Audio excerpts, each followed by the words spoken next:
Seconds for this world to load because it uses video. This world is for designers, interior designers, but parts of that world really showcase the possibilities. So we're in an apartment where a painting is displayed.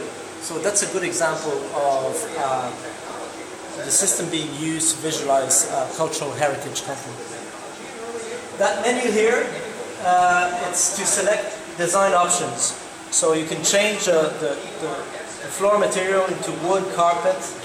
You can also select a level as part of the apartment. And what is cool is that TV there. That TV is cache media. So that means that that's an object within a virtual world. And it can actually be changed. It could become a web stream from Facebook, Twitter, or else it could be a live RTE feed. And imagine that, that system tracks the user up to 180 frames a second. Broadcast video in North America and Europe is between 25 and 30 frames a second. So imagine that the movement can be tracked very quickly. What is interesting is that we could track the user's hand changing the channel or touching the display.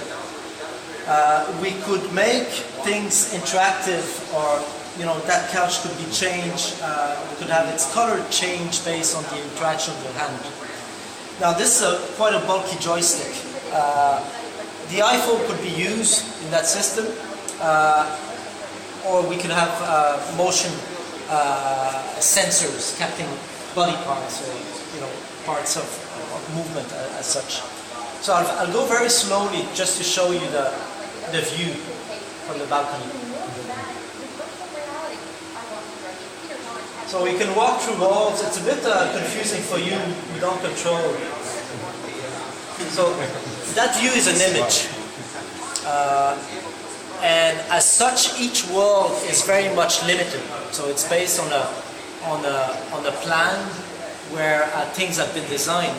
But you can imagine that, let's say you have a familiar environment, you can open a door and walk into something completely different from what you're used to. So you really can track how people behave in new virtual worlds. Joe is familiar with Second Life. That's actually Second Life, but in 3 dimensions as such. We can elevate ourselves, so I go up. So we can get a view of the apartment. Second floor, first floor. The robot there is the computers. Basically, the computer is able to record what we do, so we can play back how we use the system. And that's a good example of kitchen appliance design. We can have a look at the sink and see the depth of it, or change the design of appliances.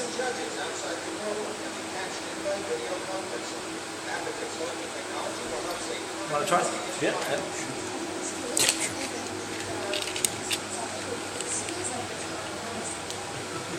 So there's no interactive object in this world. They can't be grabbed and moved around. I'll show you a different world later on where they can be grabbed.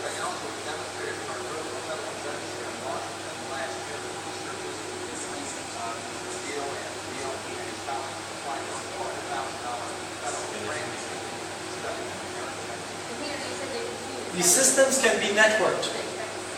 So that's the scary bit, where someone hosting the same system in London can upload the same world as this one and walk into this space as an avatar. You hear that, James? Do you hear that, James Corbett? Facebook out into Second Life, huh?